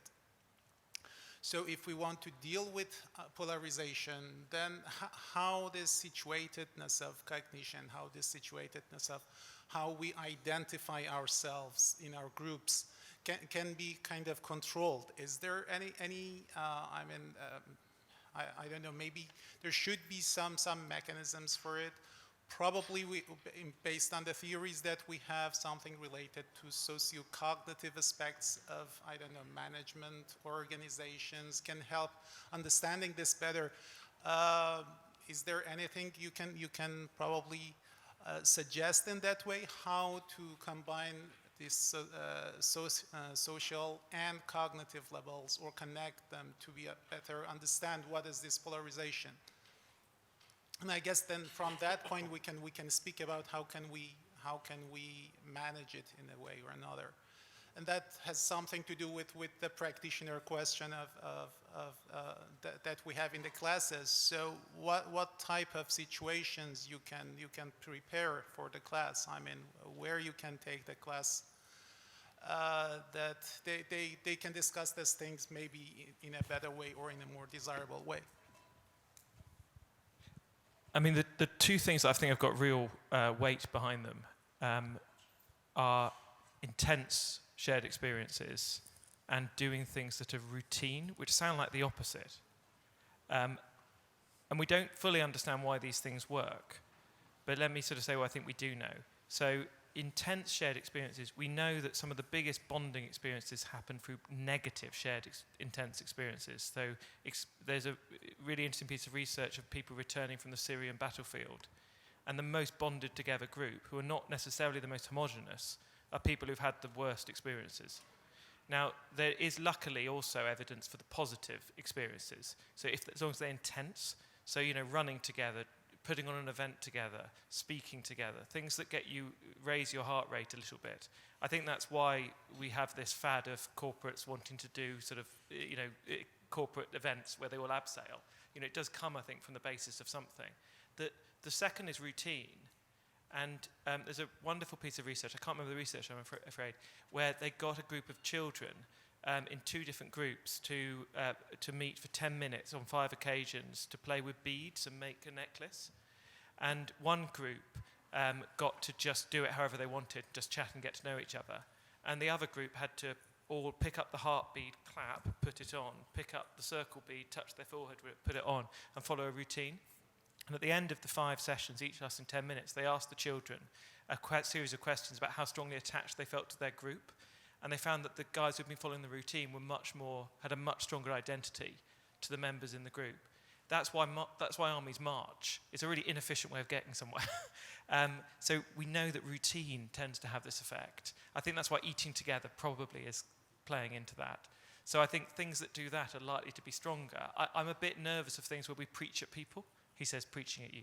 I'm not convinced it necessarily helps us, whereas doing stuff, I think, tends to help. Thank you. I think the last part about routines, habits resonate quite a bit. The challenge working with adults and not with children is that, well, we come with a lot of habits and a lot of routines, and of course, we cannot impose new routines and new habits to this kind of people, right? So it's not a military environment.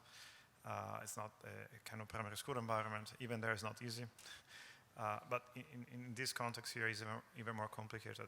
So what we try to do there is to give the students opportunities for self-reflection. We some little bit of a challenge that triggers some self-reflection. And then we do that routinely. We use, for example, in the second part of the program, learning diaries. So the students have to slow down 5 minutes every day and reflect on the day, basically, and how that they connect to their professional experience. Because then, of course, we want also them to develop routines that they use on the job to take ideally better decisions. And we have no control on that environment either. So, by the way, any advice on how to do that, please hear me. Happy to share what we do, by the way.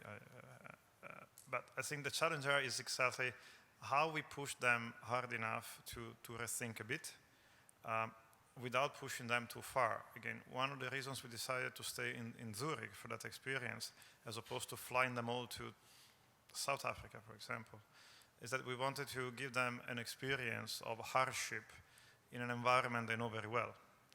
Because that, hopefully, will help them to relate that experience a bit more directly, or a bit less indirectly, to their own professional and living experience. So the challenge there would be, what is the optimal level of diversity? So you're challenged, but you're not completely disconnected from it. And that I honestly don't know. So I just wanted to agree with Stefano there. I think that there is something about forced learning and knowledge absorption. I think it's really important here, because I was thinking in terms of these sort of shared community areas. And I think that there's still a lot of them. They've just changed. So, for example, when I go to Walmart, I see people from all areas of society at Walmart. It's just framed in a different way, and we understand it in a different way, and we're not forced to have a conversation about, why is it that some people look like that and I look like this, right? I think having that conversation, and some organizations force that conversation, I think is key to some of the problems that we face. What's the nature of that conversation? How does that conversation happen? So the thought was, what's the nature of the conversation? I think it's finding some sort of shared ground between who I identify with and who they are, and building that conversation where you think and you empathize as if you could be in that similar position, right? So removing some of the symbolism behind it. I was thinking in terms of drag queens, for example. One could view that as almost like I go there as a circus show, or I go there as I'm going to learn a different experience from how somebody else views the world. And both of those, even though you're living the same experience and you're there, you're coming out of it with different insights, if that makes sense. Just a quick one. I'm a little sort of, I'm generally quite an optimist. I'm a little bit sort of less optimistic about people sort of the brush by experience. And I do think in our society there do remain brush by experiences. That I'm not sure it necessarily helps us on polarization. There's a great piece of research where they in New England where they got some volunteers who were Latino to go and walk around certain metro stations in populations that were pretty much entirely white, and they surveyed people before and after about their attitudes towards Mexican immigration. And they found that in the tube stations where the Latino volunteers had walked around, people became more negative. And in the ones where they hadn't walked at all, it didn't change. And so we just need to be sort of, I think my take from that is it is meaningful interaction that matters. But I do agree, I don't think we should force people to talk to each other about meaningful personal stuff. So there's some sort of solution there somewhere. If I can just add something about this. One general thing, I think that, there are some extreme cases in which the sentence, as Stefano said, like, we agree to disagree, it's very important to accept. There are some cases in which the goal shouldn't be having a final agreement or on something. It should be like creating awareness that some issues exist. And the second point, that you mentioned about the drag queens, someone is watching the show, or the drag queen shows just, as an entertainment, some others to learn something. And I think that's the cool part of the show, of the case that we analyzed, that actually the message is not adapted across audiences. The message is still the same.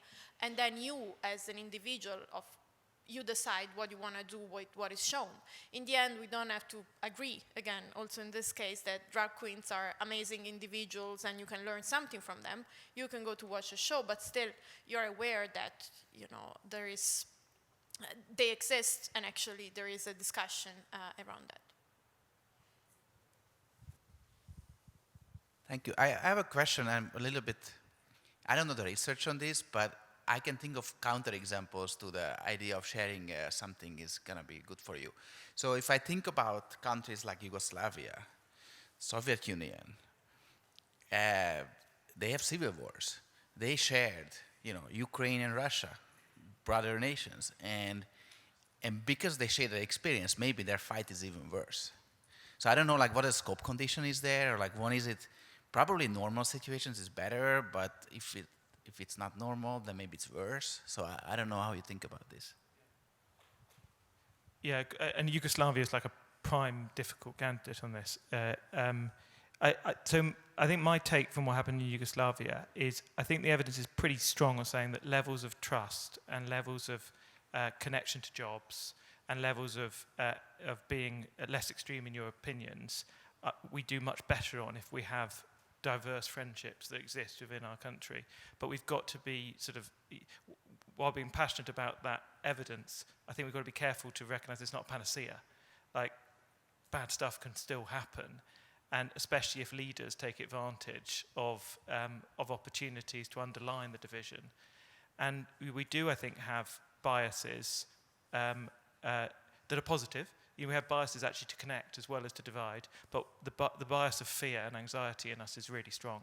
And so I don't think we should ever think that because we live in a well-mixed society, we can avoid the tendency to fall into violence. I think that's absolutely a very fair point.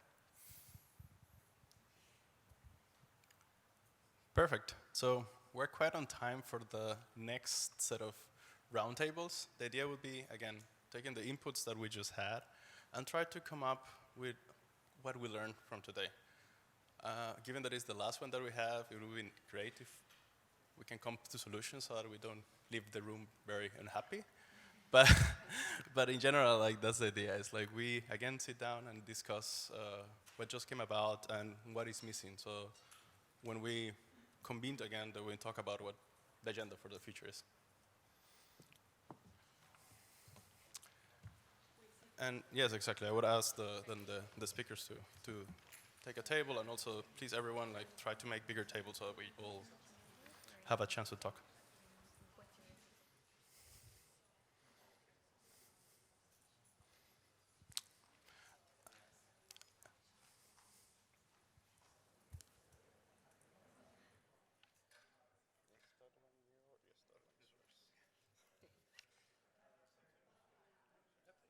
Like, there's less people, so maybe.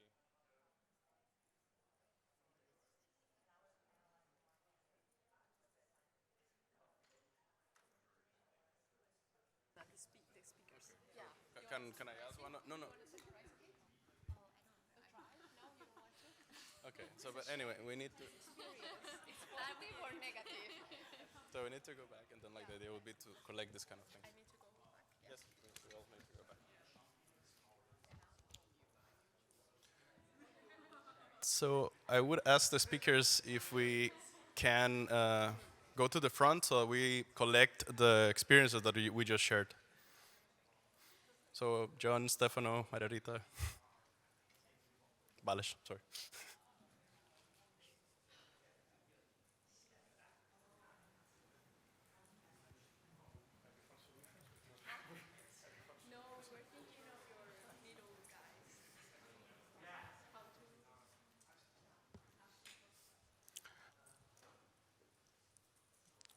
So I wonder if we can share a little bit what we all talked. Maybe I can start with one thing that we were saying in our table, which was, oh, I don't know. Like, I can go for the tables, but okay. So someone wants to go first, then. Okay, maybe I can start with what I was trying. That was the idea. That was the idea, just to, like, give time. The point was, is polarization always bad? In the sense of, one could imagine that in the 1900s, at the start, there was a lot of polarization because women wanted to do this crazy thing and vote. And then in the 60s, because women and black people wanted to, like, be able to work, so on and so forth. It was very polarized cases. A lot of people were killed or sent to jail. But eventually, governments stepped in and say, hey, actually, this is not allowed. Would that have happened without the polarization? Do you have a mic? Maybe I can share something that we discussed in our table that is related to this. As you can imagine, polarization is not always bad. That's my opinion. And what we discussed in our table, we discussed a worse scenario in which polarization doesn't emerge because people do not want to engage in a discussion. And so in those cases, there is no way to create a common ground or no way to create awareness. So probably there are cases in which it's better to have polarizations than cases in which polarization doesn't emerge because people don't want to talk about that. Go ahead. Should I? So my summary, which is not going to do justice to the excellent discussion, is, so we try to approach the issue of solutions, did not identify solutions, but discuss a little bit relative pros and cons of bottom-up versus sort of top-down solutions, right? The bottom-up would be the micro-level, training people in small groups to get them to challenge their assumptions. That kind of sounds good, but it's hard to scale. Versus top-down policy solutions that should impact, of course, larger numbers of people, but appears to be difficult to be implemented considering the kind of political leaders that appear in many different countries and in many different ways. And we reflected a bit on the old policies of mass free education, access to health systems that were part of a conversation about inclusion too, and that have been reverted to other things from the 70s, 80s onward. Make sense?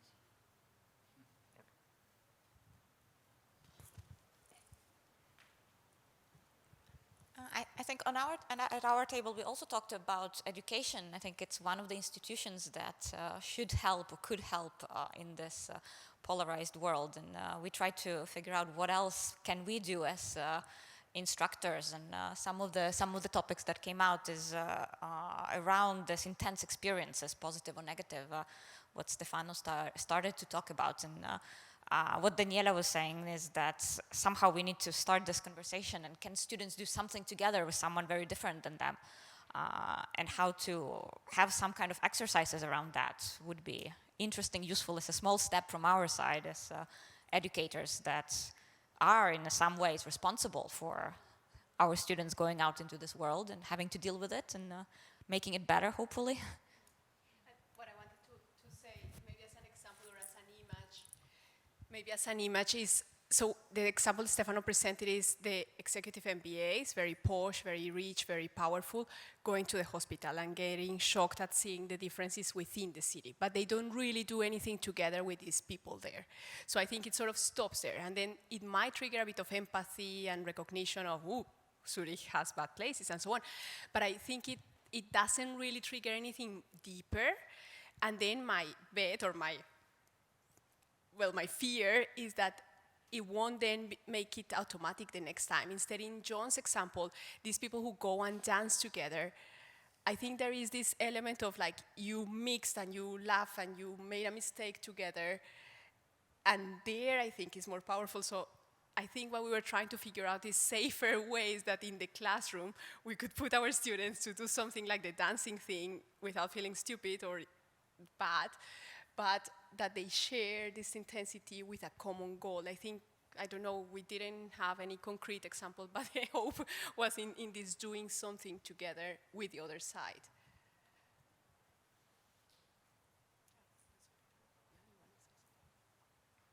I mean, our table, one of the things we discussed was that nobody talked about power. And power is pretty important in this whole picture. And one specific aspect is like who benefits from having polarization. And so, Fox News is very happy to have polarization, and CNN is very happy to polarization because that's how they make their money. Mm-hmm. So they want to have polarization, and Trump was very happy to have polarization, right? So like the question is like that whole we missed it from the picture, I think. So.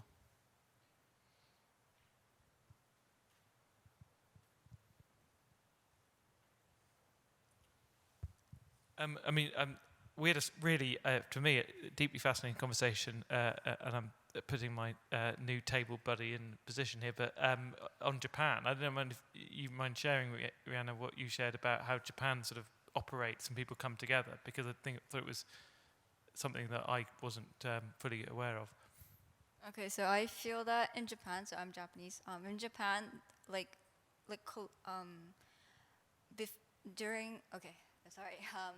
so when starting a year, we always have this collaborative work or festival, sports festival or choir festival. It's structured in our school calendar or even at a company. So at the beginning of the year, you bond together, you do something together. So that is structured in our system that so that when we continue on working at the end of the year, we already have the common ground, or what someone is strong of, what the weakness of others are. So we kind of know how the team functions, and that kind of improves or fosters the followership. I think it is our kind of our culture, and that is in Japanese characteristics. But yeah, the followerships, I think that is fostered really from the collaborative work that we do at the very beginning of the year. The thing that really, thank you so much for saying that again, the thing that really struck me is, I think sometimes, and this was part of our conversation, companies will think it's what we do externally. It's like we need to go out and do this thing, which is clearly not a bad thing to think about. But we miss the fact that we are a sort of meaning-generating, identity-creating entity ourselves. And actually, how do we think not just about getting a mix of people into our organisation, but actually, the thing that I tend to prioritise for my own organisation is removing the small p politics from a company, because it does make it more likely that people connect. Like the organisation I run focuses on reducing knife crime, and we do lots of evaluation and research. It'd be really damaging to our delivery if we became very wonky and very clever, and we lost an attachment to people's lives. And the key solution for us in that is recruiting a lot of people who have lived experience into the organisation, and then trying to make sure there's no hierarchy between the people who've got the PhDs and the people who've got the lived experience. And we can do visits and stuff, but I think it's that stuff that actually is making us more effective.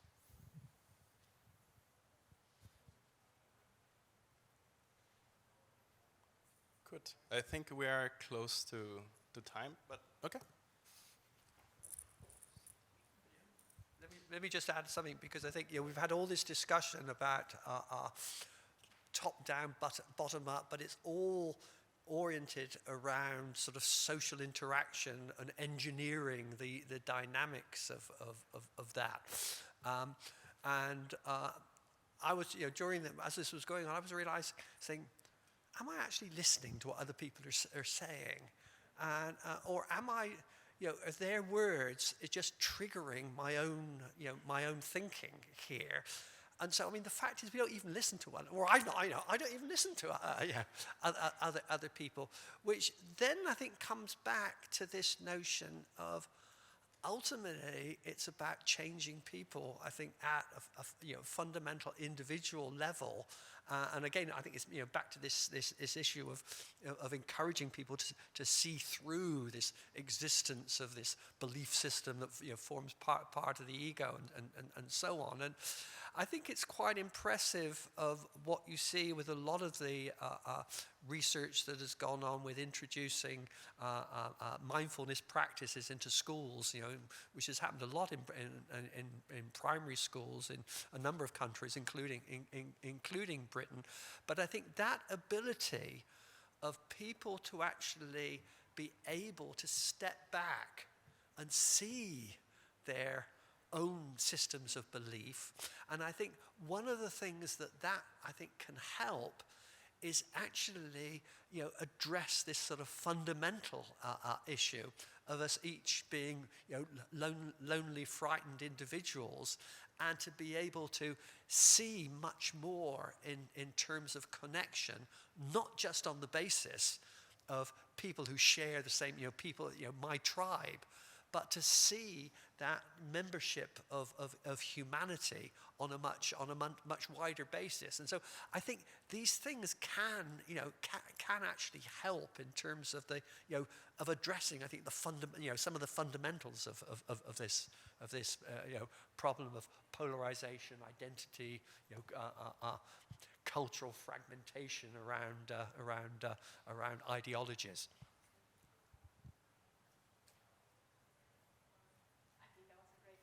Yes, exactly. So that was just like a great closing point. I just wanted to share one last thing.